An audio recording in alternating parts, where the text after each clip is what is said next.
दोस्तों नमस्कार। आप सबका स्वागत है मेरे चैनल हिंदी की बिंदी पर। आइए आज कुछ नई चीज़ सीखते हैं हिंदी भाषा, हिंदी साहित्य, हिंदी व्याकरण में।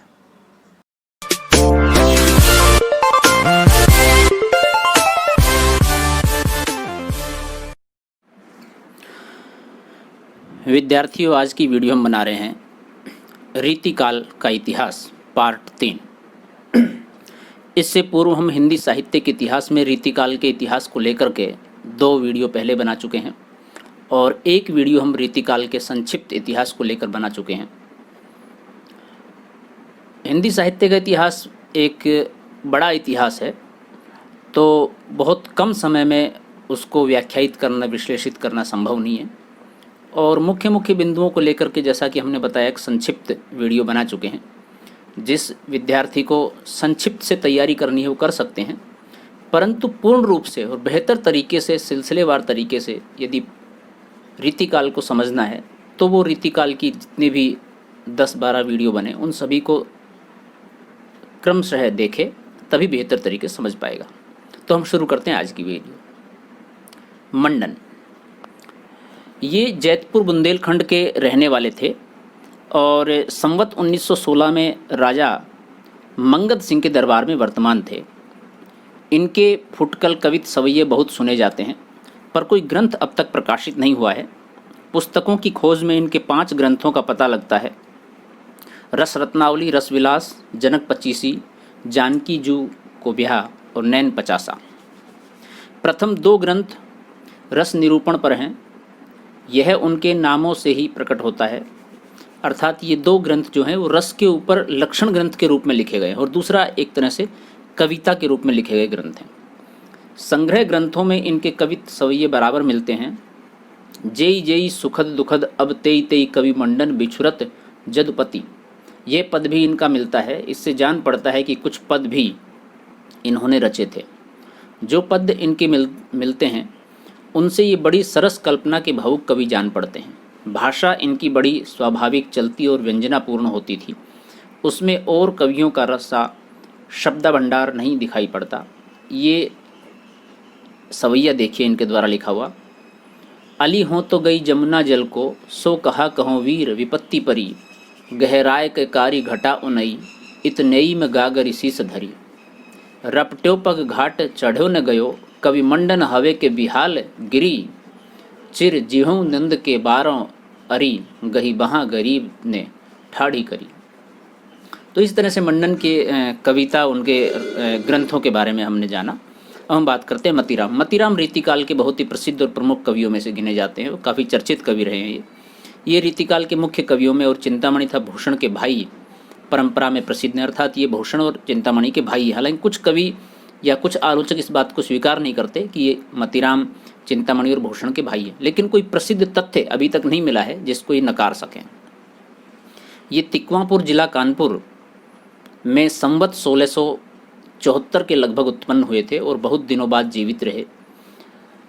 संवत के बारे में हम पूर्व में बता चुके हैं। संवत में से यदि आप 57 कम कर देंगे तो आपको ईसवी सन का पता लग जाएगा।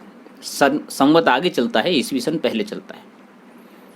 बहुत दिनों तक जीवित रहे। ये बूंदी के महाराव भाव सिंह के यहाँ बहुत काल तक रहे और उन्हीं के आश्रय में अपना ललित ललाम, जो कि बहुत ही प्रसिद्ध ग्रंथ है इनका, नामक अलंकार का ग्रंथ संवत 1716 और 45 के बीच किसी समय बनाया। इनका छंदसार नामक पिंगल ग्रंथ महाराज शंभुनाथ सोलंकी को समर्पित है। इनका परम मनोहर ग्रंथ रसराज किसी को समर्पित नहीं है। इनके अतिरिक्त इनके 2 ग्रंथ और हैं, साहित्यसार और लक्षण श्रृंगार। बिहारी सतसई के ढंग पर इन्होंने एक मतीराम सतसई भी बनाई, जो हिंदी पुस्तकों की खोज में मिली है। इसके दोहे सरसता में बिहारी के दोहों के समान ही हैं, अर्थात बिहारी की तर्ज पर इन्होंने मतीराम सतसई बनाई, जिसमें 700 से अधिक दोहों का संकलन है। मतीराम की रचना की सबसे बड़ी विशेषता यह है कि उसकी सरलता अत्यंत स्वाभाविक है। न तो उसमें भावों की कृत्रिमता है, न भाषा की। भाषा शब्दाडंबर से सर्वथा मुक्त है। केवल अनुप्रास के चमत्कार के लिए अशक्त शब्दों की भर्ती कहीं नहीं है। जितने शब्द और वाक्य हैं वे सब भाव व्यंजना में ही प्रयुक्त हैं। दरअसल रीतिकाल के अधिकतर कवियों ने शब्द के आडंबर से भाषा को इतना महिमा मंडित कर दिया और अनुप्रास के चमत्कार के लिए ऐसा बना दिया कि कई जगह पर भाषा दुरहसी हो गई, अर्थात उसको समझना बहुत ही मुश्किल हो गया है। लेकिन मतीराम के काव्य में ऐसा नहीं है, बहुत सहज सरल भाषा का प्रयोग किया है और अनुप्रास या फिर दूसरे अलंकार सहज रूप से प्रवाहित हो गए, वही आए हैं। जानबूझ के उन्होंने जबरदस्ती अनायास ठूसे नहीं अपनी कविता या कविता संग्रह में। रीति ग्रंथ वाले कवियों में इस प्रकार की स्वच्छ चलती और स्वाभाविक भाषा कम कवियों में मिलती है, पर कहीं कहीं वह अनुप्रास के जाल में बेतरह जकड़ी पाई जाती है। सारांश यह है कि मतीराम किसी रस स्निग्ध और प्रसादपूर्ण भाषा रीति का अनुसरण करने वालों में बहुत ही कम मिलती है। भाषा के ही समान मतीराम के न तो भाव कृत्रिम हैं और न उनके व्यंजक व्यापार और चेष्टाएं भावों को आसमान पर चढ़ाने और दूर की कोड़ी लाने के फेर में ये नहीं पड़े हैं, अर्थात सहज सरल भावों के माध्यम से भाषा का प्रयोग किया है। ऐसा नहीं चमत्कार उत्पन्न करने के लिए या प्रभाव पैदा करने के लिए विशेष भाषा या विशेष अलंकार का प्रयोग इन्होंने किया हो, भावों को ज़्यादा प्रभावित करने के लिए। नायिका के विरह ताप को लेकर बिहारी के समान मजाक इन्होंने नहीं किया है। इनके भाव व्यंजक व्यापारों की श्रृंखला सीधी और सरल है, बिहारी के समान चक्रदार नहीं। बिहारी के दोहों में एक अलग तरह की वक्रता है, अर्थात टेढ़ापन है, उनको समझना बहुत सारी जगह बहुत थोड़ा मुश्किल है। बिना किसी सहयोग के आलोचनात्मक या टीका ग्रंथों के उनको समझना थोड़ा मुश्किल है। लेकिन मतीराम की कविता में ऐसा नहीं है, उनमें सहजता है, एक सरलता है। वचनकृता भी इन्हें बहुत पसंद न थी। जिस प्रकार शब्द व चित्र को ये वास्तविक काव्य से पृथक वस्तु मानते थे, उसी प्रकार ख्याल की झूठी बारीकी को भी इनका सच्चा कवि हृदय था। ये यदि समय की प्रथा के अनुसार रीति की बंधी लीकों पर चलने के लिए विवश न होते, अपनी स्वाभाविक प्रेरणा के अनुसार चलने पाते, तो और भी स्वाभाविक और सच्ची विभूति दिखाते, इसमें कोई संदेह नहीं। भारतीय जीवन से छांट कर लिए हुए इनके मर्म स्पर्शी चित्रों में जो भाव भरे हैं, वे समान रूप से सबकी अनुभूति के अंग हैं। चूँकि जो समय होता है उसका प्रभाव हर व्यक्ति पर पड़ता है, तो अलंकार ग्रंथ या लक्षण ग्रंथ लिखने का उस समय प्रचलन था रीतिकाल के समय में, तो उसका प्रभाव मतीराम पर भी पड़ा है। अगर वह प्रभाव या वह आभा मंडल इन पर नहीं होता, उससे मुक्त होते, तो निश्चित रूप से इनकी कविता में और बेहतर रसात्मकता या प्रभावोत्पन्नता आ पाती। रसराज और ललित ललाम मतीराम के ये दो ग्रंथ बहुत प्रसिद्ध हैं, क्योंकि रस और अलंकार की शिक्षा में इनका उपयोग बराबर होता चला आया है। वास्तव में अपने विषय के ये अनुपम ग्रंथ हैं। उदाहरणों की रमणीयता से अनायास रसों और अलंकारों का अभ्यास होता चलता है। रसराज का तो कहना ही क्या है। ललित ललाम में भी अलंकारों के उदाहरण बहुत सरस और स्पष्ट हैं। इसी सरसता और स्पष्टता के कारण ये दोनों ग्रंथ इतने सर्वप्रिय रहे हैं। रीतिकाल के प्रतिनिधि कवियों में पद्माकर को छोड़ और किसी कवि में मतीराम किसी चलती भाषा और सरल व्यंजना नहीं मिलती। बिहारी की प्रसिद्धि का कारण बहुत कुछ वाग वैदिग्ध है। वाग वैदिग्ध का मतलब भाषा के रूप में ऐसा चमत्कार करना कि एक ही उद्धरण के माध्यम से अनेक आयामों को, अनेक पक्षों को छूने की चेष्टा करना। दूसरी बात यह है कि उन्होंने केवल दोहे कहे हैं, इससे उनमें वह नाद सौंदर्य नहीं आ सका जो कवित सवैयों की लय के द्वारा संगठित होता है। नाद सौंदर्य यानी कि शब्द का सौंदर्य, ध्वनि का सौंदर्य। मतीराम के कविता के कुछ उदाहरण नीचे दिए जाते हैं, जैसे कुंदन को रंग फीको लगे, झलकई अति अंगनी चारो गोराई, आँखिन में अलसानी चितौनी में मंजू विलासन की रस सरसाई, को बिन मोल बिकात नहीं, मतीराम लेहे मुस्कान मिठाई, ज्यों जो निहारही नेरई हवे नैननी, त्यों तो खरी निकरी सी निखाई। ये प्रेम का पद है। क्यों इन आँखिन सो निहसंक, हवे मोहन को तन पानी पे पीजे, नेक निहारे कलंक लगे, यही गांव बसे कहू कैसे के जीजे, होत रहे मन यो मतीराम, कहू बन जाए बड़ो तप कीजे, हवे बन माल हिये लगी अरु, हवे मुरली अधारस पीजे। केली की राति अघाने नहीं दिन, हिम लला पुनि घात लगाई, प्यास लगी को पानी दे जाइयो, भीतर बैठ के बात सुनाई, जेठ पठाई गई दुल्हे हंसी फेरी, हरे मतीराम बुलाई, कान के बोल पे कान न दीन, सुगह की देहरी पिधार आई। दो आनंद सो आंगन मांझ, बिराजई अषाढ़ की सांझ सुहाई। प्यारी के बूझत और तिये को, अचानक नाम लियो रसकाई। आई उनई मुँह में हंसी, कोही तिया पुनि चाप सी भौं चढ़ाई। आँखिन तेगिर आंसुन के बूंद, सुहास गयो उड़ी हंस की नाई। सूबन को मेटी दिल्ली देश, दलीबे को चमू। सुभट समूह निसिवा की उमहती है, कहे मति राम ताहि रोकीबे को संगर में। काहू के न हिम्मत हिये में उलहती है, शत्रु साल नंद के प्रताप की लपट सब। गर्भ गनीम बर गीन को दहती है, पति पात साह की इज्जती रावण की। राखी रवैया राव भाव सिंह की रहती है। दरअसल तत्कालीन समय में रीतिकाल में विशेष रूप से प्रेम संबंधी बहुत सारे पद, दोहे, कविता सब ये लिखे गए। तो यहाँ पूरा प्रेम का वर्णन है। हम कविता को व्याख्यायित और विश्लेषित इसलिए नहीं कर रहे कि यहाँ हम आपको रीतिकाल की विशेषताओं के बारे में उसको पूरा समझाने का प्रयास कर रहे हैं। जब हम रीतिकाल के इन कवियों को जो आपके कोर्स में पाठ्यक्रम में हैं, जब स्पष्ट करेंगे, इनको पढ़ाएंगे, तो एक एक कवि की कविता को शब्द भाव और भाव, प्रभाव, सब बातों पर चर्चा करेंगे, उसको व्याख्यायित विश्लेषित करेंगे। अभय भूषण वीर रस के प्रसिद्ध कवि चिंतामणि और मतिराम के भाई थे। इनका जन्मकाल संवत 1670 है। चित्रकूट के सोलंकी राजा रुद्र ने इन्हें कवि भूषण की उपाधि दी थी, तभी से ये भूषण के नाम से ही प्रसिद्ध हो गए। इनका असली नाम क्या था इसका पता ही नहीं, अर्थात इतने प्रसिद्ध हो गए भूषण की उपाधि से कि इनके असली नाम को आलोचकों ने नहीं लिखा और दूसरे लोग भी याद नहीं कर पाए। तो अभी तक भूषण के नाम से ये प्रसिद्ध जाने जाते हैं। ये कई राजाओं के यहाँ रहे। अंत में इनके मन के अनुकूल आश्रयदाता जो इनके वीर काव्य के नायक हुए, छत्रपति महाराज शिवाजी मिले। पन्ना के महाराज छत्रसाल के यहाँ भी इनका बड़ा मान हुआ। कहते हैं कि महाराज छत्रसाल ने इनकी पालकी में अपना कंधा लगाया था, जिस पर इन्होंने कहा था, शिवा को बखानो की बखानो छत्रसाल को। ऐसा प्रसिद्ध है कि इन्हें एक एक छंद पर शिवाजी से लाखों रुपए मिले। इनका परलोकवास संवत 1772 में माना जाता है।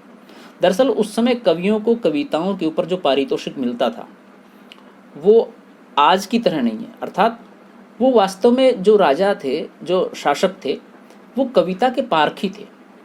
और उस समय जो कविता करते थे वो अर्थार्जन के लिए नहीं थी, अर्थात पैसे कमाने के लिए कविता नहीं थी, बल्कि समाज को या उस समय की जो परिस्थितियां हैं उनके माध्यम से एक ऐसा संदेश देना, उनको भविष्य के लिए चेतने के लिए प्रयास करना, इस तरह कविता लिखी जाती थी। जैसा कि हमने जब बिहारी को पढ़ा तो आपको बताया कि वो दरबार में गए तो राजा अपनी नई रानी के प्रेम में लिप्त थे और राजकाज अर्थात सामान्य जन प्रजा को भूल गए थे। तब बिहारी ने दोहा लिखा था कि अली कली सो बंदे आगे कौन हवाल, नहीं पराग नहीं मधुर मधु, नहीं विकास नहीं काल। तो इस तरह से कविता के लिए आम जन की या राजा को सचेत करने के लिए कवि कविता लिखते थे। रीतिकाल के भीतर श्रृंगार रस की ही प्रधानता रही। कुछ कवियों ने अपने आश्रयदाताओं की स्तुति में, उनके प्रताप आदि के प्रसंग में उनकी वीरता का भी थोड़ा बहुत वर्णन अवश्य किया है, पर शुष्क प्रथा पालन के रूप में ही होने के कारण ध्यान देने योग्य नहीं है। ऐसे वर्णनों के साथ जनता की हार्दिक सहानुभूति कभी नहीं हो सकती थी। पर भूषण ने जिन दो नायकों की कृति को अपने वीर काव्य का विषय बनाया, वे अन्याय दमन में तत्पर हिंदू धर्म के संरक्षक तो इतिहास प्रसिद्ध वीर थे। उनके प्रति भक्ति और सम्मान की प्रतिष्ठा हिंदू जनता के हृदय में उस समय भी थी और आगे भी बराबर बनी रही या बढ़ती गई। इसी से भूषण के वीर रस के उद्गार सारी जनता के हृदय की संपत्ति हुए। भूषण की कविता कवि कीर्ति संबंधी एक अविचल सत्य का दृष्टांत है।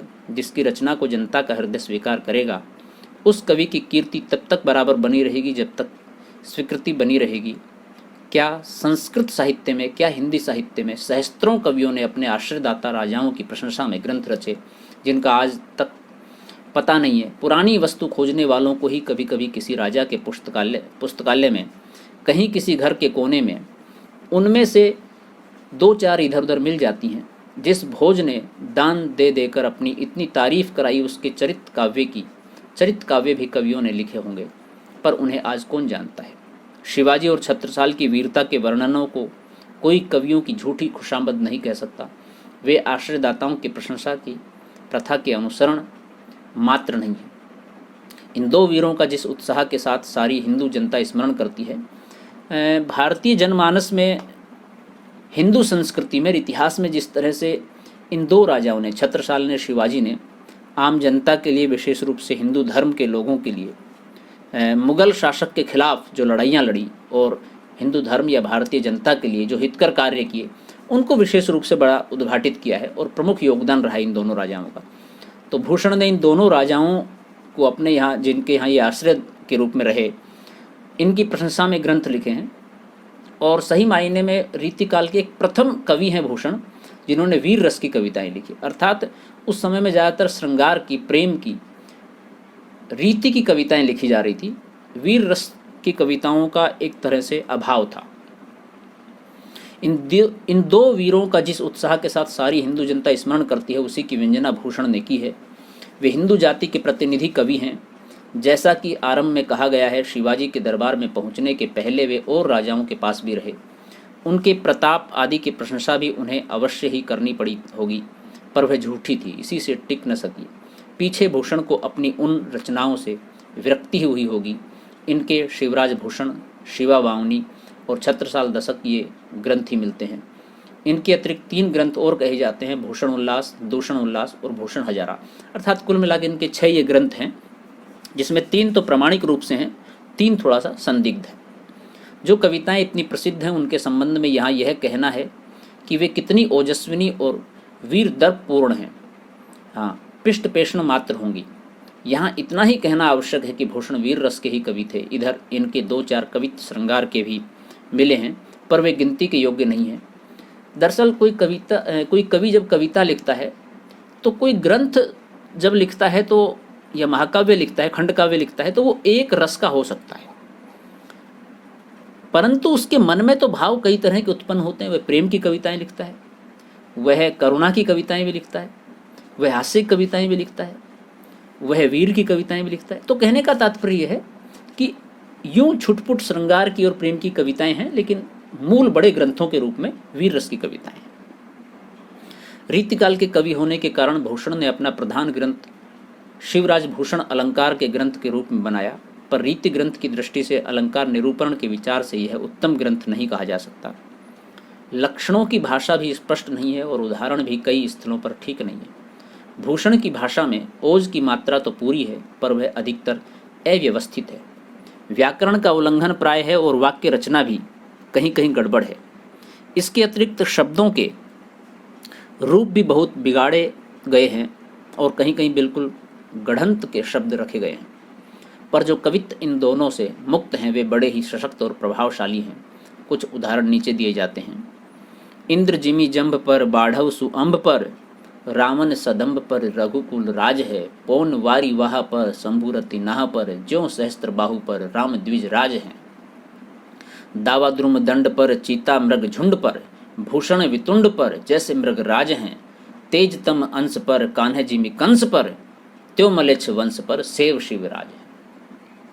तो महाराज शिवराज के प्रशंसा में ये कवित्व हैं। दाढ़ी के रखैयन की दाढ़ी सी रहती छाती, बाढ़ी मर जात जस हद हिंदुवाने की। कढ़ी गई रैयत के मन की कसक, सब मिटी गई ठसक तमाम तूर काने की। भूषण भनत दिल्ली पति दिल धाक धाक, सुनी सुनी धाक शिवराज मर्दाने की। मोटी भई चंडी बिन चोटी के चबाए सी से, खोटी भई संपत्ति चकता के घराने की। और देखें उनके कवित्व। सबन के ऊपर ही ठाड़ो रहीबे के जोग, ताही खरो कियो जाए जारन के निहरे। जानी गैर मिसिल गुसेल गुस्सा धारी उरे, किन्हो सो सलाम ने बचन बोले सिए रे। भूषण भनत महावीर बल, कन लाग्यो सारी पात शाही के उड़ाए गए जिए रे। तमक ते लाल मुख शिवा को निरखी भयो, स्याह मुख नौरंग सिपाह मुख पिए रे। और देखें, दारा की ने दौर यह रार नहीं, खजुबे की बांधी वो नहीं है, केंदो मीर से हैवाल को। मठ विश्वनाथ को ने बास ग्राम गोकुल को, देवी को ने देहरा ने मंदिर गोपाल को। गाढ़े गढ़ लीने अरु बेरिकत लाम कीने, ठोर ठोर हासिल उगाहत हैं साल को। बूढ़त है दिल्ली सो संभारे क्यों ने दिल्ली पति, धक्का धाक आनी लाग्यो शिवराज महाकाल को। चकित चकता चौकी चौकी उठी बार बार, दिल्ली दहे सती चितई चाहे, चाहे कस कर सती है, बिलखी बदन बिल खत बीजे पुरपति, फिरत फिरंगिनी की नारी फर कती है, थर थर कांपत कुतुब शाही गोलकुंडा, है हरि हबस भूप भीर भर कती है, राजा शिव राज के नगारन की धाक सुनी, केते बाद साहन की छाती धार कती है। जिही फन फूत पहाड़, जिही फन फूतकार उड़त पहाड़ भार, कुरम कठिन जनु कमल बिद लिगो, विष जाल ज्वालामुखी लवलीन होत जिन, झारन चिकारी मद दिग्गज उगलियो, कीन्हो जेहि पान पये 500 जहान कुल, कोलु उछली जल सिंधु खल भलिगो, खग खग राज महाराज शिव राजजू को, अखिल भुजंग मुग मुगल दल निगल्यो। तो ये कवि भूषण और उनकी रचनाओं के बारे में हमने चर्चा की। अब बात करते हैं कुलपति मिश्र। ये आगरा के रहने वाले माथुर चौबे थे और महाकवि बिहारी के भांजे प्रसिद्ध हैं, ऐसा माना जाता है। इनके पिता का नाम परशुराम मिश्र था। कुलपति जी जयपुर के महाराज जयसिंह अर्थात बिहारी के आश्रयदाता के पुत्र महाराज राम सिंह के दरबार में रहते थे। इनके रस रहस्य का रचनाकाल कार्तिक कृष्ण 11 संवत 1727 माना जाता है। अब तक इनका यही ग्रंथ प्रसिद्ध और प्रकाशित है, पर खोज में इनके निम्नलिखित ग्रंथ और मिले हैं। द्रोण पर्व ये 1737 में, युक्ति तरंगिणी 1743 में, नक्षिक संग्रहसार, गुण रस रहस्य 1724 में। अतः इनका कविता काल संवत 1724 और संवत 1743 के बीच ठहरता है। रीतिकाल के कवियों में ये संस्कृत के अच्छे विद्वान थे, अर्थात संस्कृत भाषा का ज्ञान था इनको हिंदी के अलावा, और उस समय चूंकि ब्रज और अवधि बहुत चलती थी तो उसका भी था। इनका रस रहस्य मम्मट के काव्य प्रकाश का छायानुवाद है। साहित्य शास्त्र का अच्छा ज्ञान रखने के कारण इनके लिए यह स्वाभाविक था कि प्रचलित लक्षण ग्रंथों की अपेक्षा अधिक प्रौढ़ निरूपण या प्रयत्न करें। इसी उद्देश्य से इन्होंने अपना रहस्य लिखा। शास्त्रीय निरूपण के लिए पद उपयुक्त नहीं होता, इसका अनुभव इन्होंने किया। इससे कहीं कहीं कुछ गद्य वार्तिक भी रखा, पर गद्य परिमार्जित न होने के कारण जिस उद्देश्य से इन्होंने अपना यह ग्रंथ लिखा वह पूरा न हुआ। अर्थात उस समय आप जानते हैं पद का ही प्रचलन था, गद्य का प्रचलन नहीं था। गद्य में इन्होंने कोशिश की लेकिन वो बहुत परिमार्जित, बहुत शुद्ध नहीं था, उसमें बहुत सारी अशुद्धियाँ थी। चूँकि एक तरह से शब्दों का पूर्णतः विकास नहीं हुआ था, मात्राएं वगैरह भी बाद में बहुत ही परिवर्तित होती रही, उसके लिए नियम बनते रहे। इस ग्रंथ का जैसा प्रचार चाहिए था न हो सका। जिस स्पष्टता से काव्य प्रकाश में विषय प्रतिपादित हुए हैं वह स्पष्टता इनके ब्रज भाषा गद्य पद्य में न आ सकी। कहीं कहीं तो भाषा और वाक्य रचना ध्रुव हो गई है। यद्यपि इन्होंने शब्द शक्ति और भावादि निरूपण में लक्षण उदाहरण दोनों बहुत कुछ काव्य प्रकाश के ही दिए हैं, पर अलंकार प्रकरण में इन्होंने प्राय अपने आश्रयदाता महाराज राम सिंह की प्रशंसा के स्वरचित उदाहरण दिए हैं। ये ब्रज मंडल के निवासी थे, अतः इनको ब्रज की चलती भाषा पर अच्छा अधिकार होना ही चाहिए था। हमारा अनुमान है जहाँ इनको अधिक स्वच्छंदता रही होगी वहाँ इनकी रचना और सरस होगी। इनकी रचना का एक नमूना यहाँ दिया जाता है। ऐसे ही कुंज बनी छवि पुंज रहे अली गुंजत सो, गुंजत यूँ सुख लीजे, नैन विशाल हिये वन माल विलोकत रूप सुधा भरी पीजे, जामिनी जाम की कौन कहे जुग जात न जानिए जो छिन छीजे, आनंद यों उमग्यों रहे पिय मोहन को मुख देखी वो कीजे। अब हम बात करते हैं सुखदेव मिश्र की। ये भी एक रीतिकाल के कवि रहे। दौलतपुर जिला रायबरेली में इनके वंशज अब तक हैं। कुछ दिन हुए उसी ग्राम के निवासी सुप्रसिद्ध पंडित महावीर प्रसाद द्विवेदी ने इनका एक अच्छा जीवन वृत्त सरस्वती पत्रिका में लिखा था। सुखदेव मिश्र का जन्म स्थान कंपिला था, जिसका वर्णन इन्होंने अपने वृत्त विचार में किया है। आचार्य महावीर प्रसाद द्विवेदी हिंदी साहित्य के बहुत ही प्रमुख रचनाकार, कवि, आलोचक माने जाते हैं। हिंदी को मूलतः जिस भाषा को आज हम पढ़ रहे हैं, सुन रहे हैं, देख रहे हैं, इस रूप में लाने के लिए महावीर प्रसाद द्विवेदी जी का बहुत बड़ा योगदान है। जब इनका विषय आएगा आधुनिक काल में तो इन पर हम बड़ी चर्चा करेंगे और विस्तार से आपको बताएंगे। सरस्वती पत्रिका लगभग 1900 के आसपास शुरू हुई। 1903 में इन्होंने संपादक इसका संभाला और सरस्वती पत्रिका का बहुत बड़ा योगदान रहा कवियों को प्रेरित करने के लिए, भाषा को सुधारने के लिए। इनका कविता काल संवत 1720 से 1760 तक माना जा सकता है। इनके 7 ग्रंथों का पता अब तक है। वृत्त विचार संवत 1728, छंद विचार, फाजिल अली प्रकाश, रसार्णव, श्रृंगार लता, अध्यात्म प्रकाश संवत 1755, दशरथ राय। अध्यात्म प्रकाश में कवि ने ब्रह्मज्ञान संबंधी बातें कही हैं, जिससे यह जनश्रुति पुष्ट होती है कि वे एक निरुस्पृह विरक्त साधु के रूप में रहते थे, अर्थात साधु के रूप में रहते थे और वहीं बैठ करके कविता किया करते थे, किसी राज दरबार या राजा के आश्रय में नहीं। काशी से विद्या अध्ययन करके लौटने पर ये असोथर जिला फतेहपुर के राजा भगवंत राय खींची तथा डोडिया खेरे के राव मर्दन सिंह के यहाँ कुछ समय रहे। कुछ दिनों तक ये औरंगजेब के मंत्री फाजिल अली शाह के यहाँ भी रहे और यही कारण है कि उसके ऊपर उन्होंने ग्रंथ भी लिखा।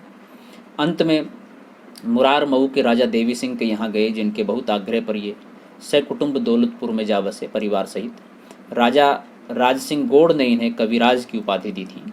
वास्तव में ये बहुत प्रौढ़ कवि थे और आचार्यत्व भी इनमें पूरा था। छंद शास्त्र पर इनका सा विशद निरूपण और किसी कवि ने नहीं किया है। ये जैसे पंडित थे वैसे ही काव्य काल में भी निपुण थे। फाजिल अली प्रकाश और रसार्णव दोनों में श्रृंगार रस के उदाहरण बहुत ही सुंदर हैं। 2 उदाहरण यहाँ पर दिए जाते हैं। ननद निनारी सासु माई के सिधारी, अहे रैन अंधियारी भरी सूझत न करु है। पीतम को गोन कवि राज ने सुहात भोन, दारुण बहत पोन लाग्यो मेघ झरु है। संग न सहेली बैस नवल अकेली तन, परी तल बेली माह लाग्यो मैन सरु है। भई आधी रात मेरो जियरो डरात, जागू जागू रे बटोही यहाँ चोरन को डरू है। एक पतिव्रता अपने पति के विछोह में, जहाँ उसकी न ननद है न सास न ससुर है, तो अकेली सहेलियों के बिना, अपने पति के बिना, अपने प्रिय के बिना कैसा व्याकुलता महसूस कर रही है, उसका वर्णन है। जो है जहाँ मगु नंद कुमार, तहाँ चली चंद मुखी सुकुमार है। मोतिन ही को कियो गहनो सब, फूली रही जनु कुंद की डार है। भीतर ही जो लखी सो लखी, अब बाहिर जाहिर होत नदार है। जोन सी जोन हो गई मिली हो, मिली जाती जो दूध में दूध की धार है, उसका यहाँ पर वर्णन है। तो विद्यार्थियों, ये थी आज की वीडियो रीतिकाल का पार्ट 3। आशा है आपको वीडियो पसंद आई होगी और आपके लिए लाभप्रद रही होगी। आपने वीडियो पूरी देखी, इसके लिए आपका बहुत बहुत धन्यवाद। यदि वीडियो अच्छी लगी हो, आपके लिए कुछ ज्ञानात्मक ज्ञानप्रद रही हो, तो इसे लाइक ज़रूर करें और अपने दूसरे मित्रों के साथ इसे साझा करें, शेयर करें। आपके मन में कोई सवाल हो इस वीडियो को लेकर के, या अन्य तरह के हिंदी साहित्य के विद्यार्थी होने के नाते, हिंदी में आप किसी भी प्रकार का अध्ययन कर रहे हैं उस नाते कोई सवाल हो, तो आप कमेंट्स के माध्यम से हमसे पूछ सकते हैं। नेक्स्ट वीडियो में या कमेंट्स के माध्यम से हम उनका उत्तर देने का प्रयास करेंगे। और हमारा चैनल यदि अभी आपने सब्सक्राइब नहीं किया है तो उसे सब्सक्राइब ज़रूर कर लें, ताकि हम जो भी वीडियो बनाएं वो आप तक पहुंच सकें। तो विद्यार्थियों, ये थी आज की वीडियो। हम जल्दी ही नई वीडियो के साथ पुनः मिलते हैं। तब तक के लिए आप घर पर रहें, सुरक्षित रहें, अपने परिवार को सुरक्षित रखें और देश को सुरक्षित रखें। शुक्रिया, नमस्कार।